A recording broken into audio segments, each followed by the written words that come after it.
அடுப்பு சாப்பாடு. விறகு மண்டிக்கு போய் விறகு வாங்கிட்டு வரணும் என்பார் அம்மா. அப்பா விறகு மண்டிக்கு கிளம்புவார். பின்னாலேயே நானும் அண்ணன்களும் போக வேண்டும். நாங்கள் தான் டெலிவரி செய்யும் மகன்கள், அமேசன்கள். விறகு மண்டியில் பெரிய பெரிய மரங்கள் அடுக்கி வைக்கப்பட்டிருக்கும். ஆயிரத்தில் ஒருவன் எம்ஜிஆர் மாதிரி ஒரு ஆள் எப்போது பார்த்தாலும் கோடாரி வைத்து விறகுகளை பிளந்து கொண்டே இருப்பார். ஏன் என்ற கேள்வி ஒரு தடவை கூட அவர் கேட்டதில்லை. 2 குண்டு விறகு வைங்க என்பார் அப்பா. குண்டு என்பது ஒரு எடையளவு. கடைக்காரரும் விறகை எடுத்து தராசில் வைப்பார். நான் அந்த குண்டாஸ் ஆக்டை வேடிக்கை பார்த்து கொண்டிருப்பேன். தராசு என்பது பெரிதாக இருக்கும். குருவாயூர் கோவில் துலாபரம் போடும் தராசை விட பெரிதாக இருக்கும். லார்ஜ் ஸ்கேல் தராசு. வலது பக்கம் விறகு கட்டைகளை வைக்க வைக்க அந்த தட்டு இந்திய ரூபாயின் மதிப்பு மாதிரி கீழே இறங்கும். ஈர விறகு எல்லாம் வைக்காதீங்க, போன தடவையே எதுவும் சரியா எரியல என்பார் அப்பா. இது அவரின் சுய சிந்தனையில் மண்டபத்தில் யாரோ எழுதி கொடுத்ததை ஒப்பித்து கொண்டிருக்கிறார். எடுத்துக்கிட்டு போய் கொஞ்சம் காய வச்சா நல்லா எரியும் என்பார் கடைக்காரர். காயமே இது பொய்யடா என்று தெரிந்தும் அந்த விறகை வாங்குவதை தவிர வேறு வழி இல்லை. ஊரில் ஒரே ஒரு விறகு கடைதான் இருந்தது. வீரப்பன் வேறு அவரின் கம்பெனியை அப்போது இன்கார்பரேட் செய்திருக்கவில்லை. இப்போது ஈரவிழுந்த விறகை வீட்டுக்கு எடுத்து போக வேண்டும். கருடாழ்வார் மாதிரி நம்முடைய 2 கைகளை நீட்ட வேண்டும். அதன் மேல் விறகுகளை அடுக்கி வைப்பார்கள். விறகுகள் கீழ் கையில் ஒரு சாக்கு போட்டு விடுவார்கள். கையில் விறகு குத்தாமல் இருக்க அது ஒரு சாக்கு அப்சரப்பர். நானும் அண்ணனும் தெருவில் பிரதர் வளம் வருவோம். 1/4 மணி நேரத்தில் விறகு குண பாண்டியர்கள் வீடு போய் சேர்ந்து விடுவோம். இப்போது இன்ஸ்பெக்ஷன் நடக்கும். அம்மா ஒரு சரியான வாட்டர் டைவர்னர். இன்னும் விறகுல தண்ணி இருக்கே, ஒரே ஈரம் என்பார். அம்மாவும் பாவம்தான். அந்த விறகை வைத்து எப்படி சமைப்பார்கள்? விறகு காய வைக்கும் படலம் ஆரம்பிக்கும். மொட்டை மாடியில் விறகு காய போட வேண்டும். அதற்கும் நாங்கள் தான் பேக்கர்ஸ் அண்ட் மூவர்ஸ். நல்ல வேலை, காவல் காக்க வேண்டாம். காக்கா தூக்கி போகாது. அப்போதெல்லாம் விறகு அடுப்பு வினோதமாக இருக்கும். சாணி பூசி மூழ்கி சாணி ராணியாக இருக்கும். மேலே விபூதி பட்ட வேற இருக்கும். மண் அல்லது சிமெண்டினால் செய்திருப்பார்கள். அடுப்பின் மேல் 3 இடங்களில் உருண்டையாக புடைத்து கொண்டிருக்கும். இந்த மெயின் அடுப்பு பக்கத்தில் அல்லக்கை மாதிரி இன்னொரு அடுப்பு இருக்கும். வட்டமாக ஒரு துவாரம் இருக்கும். மெயின் அடுப்பிலிருந்து சூடு இந்த அடுப்புக்கு இலவசமாக வரும். இந்த அடுப்பிற்கு கொடியடுப்பு என்று பெயர்.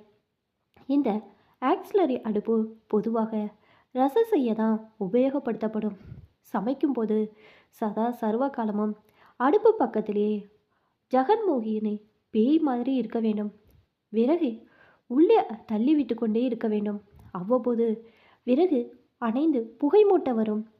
சச்சின் படத்தில் ஜெனிலா வரும்போதெல்லாம் திரை முழுக்க புகை வருமே, அந்த மாதிரி கிச்சன் முழுக்க புகை வியாபிக்கும். இப்போது விறகி ஊதுக்குழல் வைத்து ஊத வேண்டும். டே வந்து கொஞ்சம் அடுப்பை ஊதுடா என்பாள் அம்மா. அண்ணன் போய் ஊதுவான். இன்னும் கொஞ்சம் காசு போட்டு நல்லா விறக வாங்கியிருக்க கூடாதா? சரியான கஞ்சம் என்று அம்மா புலம்புவாள். குழல் ஊதும் அண்ணனுக்கு பஞ்ச பாட்டு சத்தம் கேட்டுக்கொண்டிருக்கும். குழல் ஊதுவரும் ஒரு டெக்னிக். கொஞ்சம் வேகமாக ஊதிவிட்டால் ஆஸ்துரை கிச்சன் முழுக்க பறக்க ஆரம்பித்து விடுவார். வீடு முழுக்க சாம்பல் பள்ளத்தாக்காகிவிடும். விறகிலிருந்து வரும் புகையெல்லாம் சுவற்றில் ஃபிக்ஸ்டு டெபாசிட் ஆகிடும். கிச்சன் சுவர் முழுக்க கருப்பாக இருக்கும். அந்த கருப்பை எல்லாம் எடுத்தால் கோ பேக் டேடி என்று 100 தடவை கருப்பு கொடி காட்டலாம். அப்போதெல்லாம் குண்டு பல்பு தான். 40 வாட்ஸ் பல்பு எரியும். அந்த வெளிச்சம் கருப்பா பூச்சிகளுக்கே சரியா போய்விடும். விறகு அடுப்பில் இன்னொரு பிரச்சனை, வெங்கல பானை அடியெல்லாம் கருப்பாகிவிடும். அம்மா ராத்திரி உட்கார்ந்து தேய்த்து கொண்டிருப்பாள். அது ஒரு பெரிய நைட்மேர். அந்த காலத்தில் Bigg Boss vessel cleaning team எல்லாம் கிடையாது. மும்தாஜும் சென்ட்ராயும் வந்து பாத்திரம் தேய்த்து குடிக்க மாட்டார்கள். பாத்திரத்தில் கறி பிடிப்பதை தடுக்க ஒரு உபாயம் உண்டு. வெங்கல பானையின் அடியில் அரிசி மாவை கரைத்து பூசி விடுவாள் அம்மா. அந்த காலத்திலே ஃபயர்வால் கண்டுபிடித்திருந்தால் அம்மா சாதம் பொங்கி வரும்போது கஞ்சி ஓவர்ஃப்ளோ ஆகும். அதை அப்படியே விட்டால் அடுப்பு அணைந்துவிடும். கஞ்சிக்கு ஏது கண்ட்ரோல் வால்? ஒரே வழி, விறகை பிடித்து வெளியே இழுக்க வேண்டியதாம். சமையல் முடிந்துவிட்டால் அடுப்பை அணைக்க வேண்டும். அதுவும் ஒரு டெக்னிக் தான்.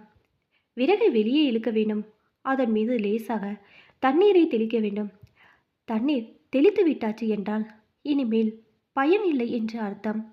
ஆனால் இந்த விறகில் தண்ணீர் தெளிப்பதே மறுபடியும் உபயோகப்படுத்ததான். சூடு ஆறிய பிறகு சாம்பலை சேகரிப்பாள் அம்மா. பாத்திரம் தேய்க்க அதுதான் அம்மாவின் அம்பார். கிச்சனை விட்டு அம்மா வெளியே வரும்போதெல்லாம் தலையெல்லாம் சாம்பல் துகள்கள் இருக்கும். கண்கள் சிவப்பாக கன்றி போயிருக்கும்.